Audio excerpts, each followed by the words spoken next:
अखंड हरिनाम सप्ताह ज्ञानेश्वरी पारायण सोहळ्याच्या कार्यक्रमाचं आयोजन केलं जातं। आताच मी शिक्षणावर आधारित एक कीर्तन ऐकलं। म्हणजे घाटावर एका ठिकाणी सप्ताह सुरू आहे, तिथे रोज वेगवेगळ्या विषयावर कीर्तन होतं। पहिल्या दिवशी बेरोजगारीवर कीर्तन झालं, दुसऱ्या दिवशी स्त्री भ्रूण हत्येवर कीर्तन झालं, तिसऱ्या दिवशी सातबारा उतारा आणि 8चा उतारा म्हणजे लोक शेतकरी आपली जमीन कशी विकतात त्यावर कीर्तन झालं। त्यानंतर आई आणि वडिलांच्यावर कीर्तन झालं। त्यानंतर स्त्रियांच्यावर कशा प्रकारचे अत्याचार होतात यावर कीर्तन झालं। धर्मावर सुद्धा कीर्तन होतात, परंतु आपला खरा धर्म आहे तो म्हणजे माणुसकी नावाचा धर्म। कालच मला एका मुसलमान माणसानं गाडी माझी स्लिप झाली आणि मग त्याने मला मदत केली। मी त्याला विचारलं नाही तुझा धर्म कोणता आहे, त्याला विचारलं तू माणूस आहे, माणसानं माणसाशी माणसासारखं वागणं हा खरा धर्म आहे। आणि त्यामुळे आज जर बघितलं तर ईश्वर भगवंत यावर कीर्तन होतात, परंतु काळाची गरज म्हणून आज शिक्षणावर, बेरोजगारीवर, स्त्री भ्रूण हत्येवर, सामाजिक विषयावर कीर्तन होणं काळाची गरज आहे।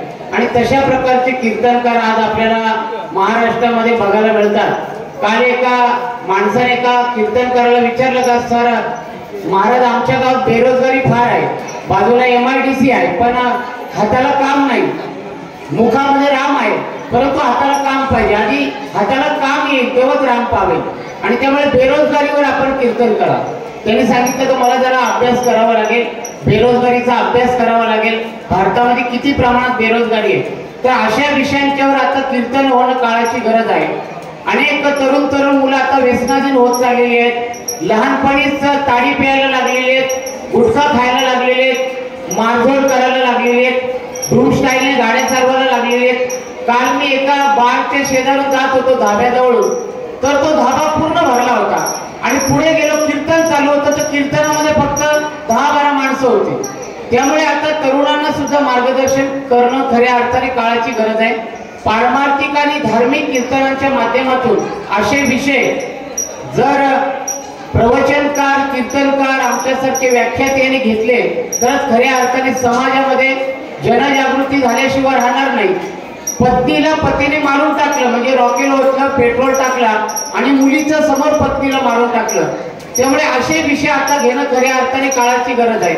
लोक मतदानाला लवकर जात नाही, जेव्हा 2000-2500 रुपये दिले जातात, एक बाई म्हणाली का मी अजिबात मतदान करणार नाही, मला 2000 रुपये द्या, 500च्या 4 नोटा द्या, 2000 रुपये द्या, तेव्हाच मी मतदानाला बाहेर पडेल।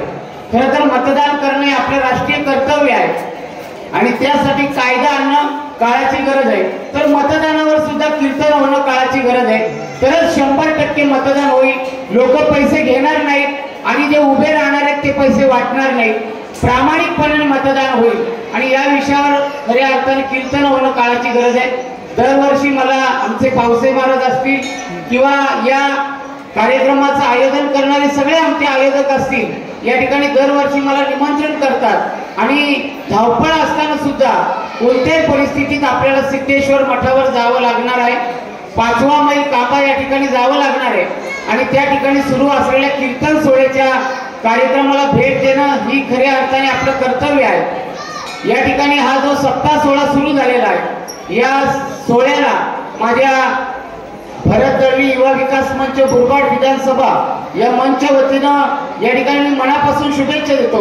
मगच मला एका आदिवासी मुलीचा फोन आला तर सर माझी 3000 रुपये फी भरायची बाकी आहे, तर मगापासून मी जरा टेन्शन मध्ये आहे, आता 3000 रुपये कसे गोळा करायचे। तर 2-3 व्यक्तींना फोन केला, त्यांनी काही मदत केली नाही, पण गरीब माणसाला फोन केला, त्यांनी तात्काळ 1500 रुपये दिले आणि मी त्या मुलीला 3000 रुपये पाठवले, कारण तिची फी भरणं खऱ्या अर्थाने फार महत्वाचं आहे। तिची फी भरली म्हणजे तिचं शिक्षण होणं काळाची गरज आहे। माझ्या मंचच्या माध्यमातून सुद्धा अनेक प्रकारचे कार्यक्रम, उपक्रम मुरबाड, कल्याण, बदलापूर या भागामध्ये राबवले जातात। अनेक मुलांना या ठिकाणी मदतीचा हात, अनेक दाते आहेत, दानशूर मंडळी आहेत, ती आपल्या मंचला मदत करतात आणि त्या माध्यमातून शिक्षणासाठी मदत करायची असेल किंवा एखाद्या संकटात सापडलेल्या माणसाला मदत करायची असेल तर त्यासाठी आपण उपक्रम राबवत असतो। मी या सप्ताह सोहळ्याला माझ्या भरत दळवी युवा विकास मंच मुरबाड विधानसभा या मंचच्या वतीने या ठिकाणी मनापासून शुभेच्छा देतो। ही सगळी मंडळी माझ्या बरोबर आहे आणि आता एक संकल्प मी केलेला आहे। बरेच जणांनी मला विचारलं का सर तुम्ही खूप चांगलं काम करता, सामाजिक काम करता, पण तुम्हाला काहीतरी पद पाहिजे, तुम्ही आम जनतेचं काम करता तर तुम्ही आमदार झाले पाहिजेत। त्या दृष्टिकोनातून या वेळेला मी प्रयत्न केला होता, परंतु आता मी ठरवलेलं आहे का आता मुरबाडचा आमदार आपल्याला होण्याशिवाय गत्यंतर नाही, कारण आपल्यासारखी माणसं यामध्ये पडणं काळाची गरज आहे। खरंच खऱ्या अर्थाने समाजाचा विकास होईल, समाजाला मदतीचा हात पोचेल आणि त्यासाठी मला तुमचा आशीर्वाद हवाय, तुमची साथ हवी आहे, तुमचं सहकार्य हवंय। मी सगळ्या आयोजकांचं माझ्या मंचच्या वतीनं या ठिकाणी मनापासून